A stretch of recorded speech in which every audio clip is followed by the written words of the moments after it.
the people that can just destroy a show and people that like what the good ones do versus what the bad ones don't. Man, what a broad subject. That's a deep Yeah, but question. I'm asking a question, a pointed question. I know, and I think I know what you're talking about. So, in certain I mean, you're texting me in the middle of the yeah, night, oh, yeah, yeah, so dude. So, in specific situations, it doesn't matter if it's a bar gig or a venue that actually has tours come through with like legitimate national bands is what people call them nowadays, or touring bands that play original music, but there's also touring bands that play cover music, so it really just depends on where you're at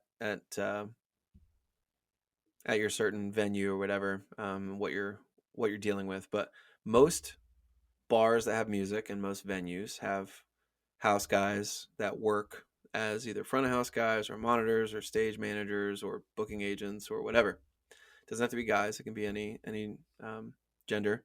But the whole point of that is they're supposed to know what they're doing, so the bar staff or the venue staff can do their own jobs.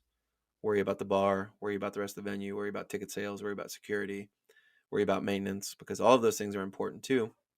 Um, everybody has a and job to everybody do. has a job to do, right? So if you're hired to do front of house sound, if you're hired to do security or whatever, hired to be a bartender, hopefully you can do your job. In this specific situation Joe's talking about, he knows exactly what I was dealing with. It's not always going to be in your favor to have somebody that acts very cocky at their job but doesn't know what the fuck they're doing. That's what happened to me, and that's what Joe's talking about. Um, in this specific situation, we were all set up for the show, and we had to wait on the employee that was running sound for us. I'm not going to say where, um, but it wasn't fun because we were getting close to showtime, and they showed up, but the sound gear wasn't there. And I'm talking about the entire PA. So they had to load in the subs, all of the speakers, all of the monitors, all of the cabling, all of the microphones, and then set everything up, and then hook us all up, and then try to get us all sound checked, and then also make sure the sound up front was sounding good within 20 minutes.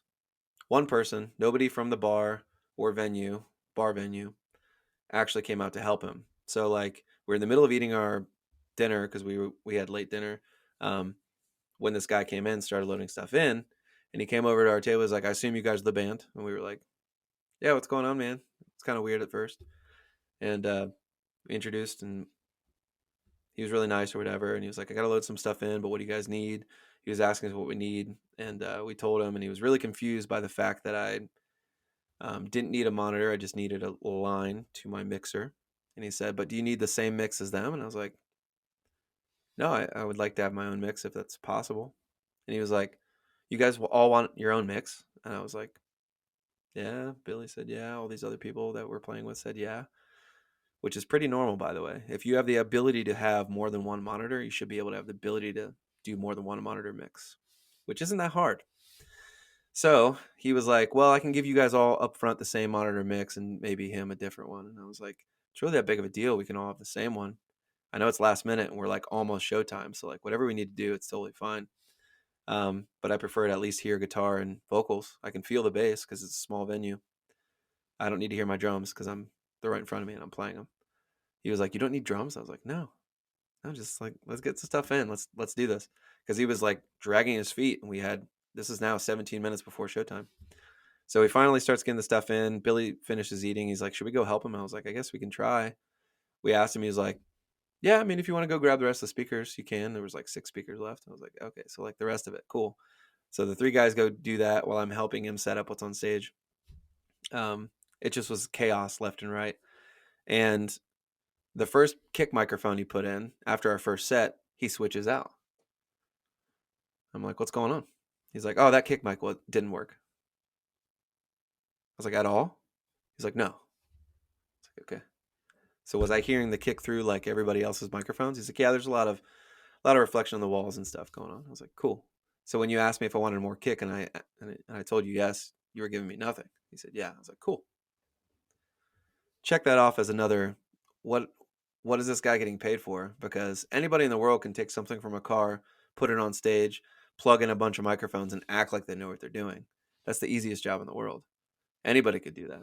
So Doesn't make any did sense. he not, like is he used to just running monitors and not, like, No idea. in-ears? Like, all of you guys had No, no, in-ears I'm or, the like, only one was with this in-ears, and it's not even technically a thing that you have to worry about because the same line that you plug into, like, an actual stage wedge, a monitor, is the same line you plug into it's just an XLR.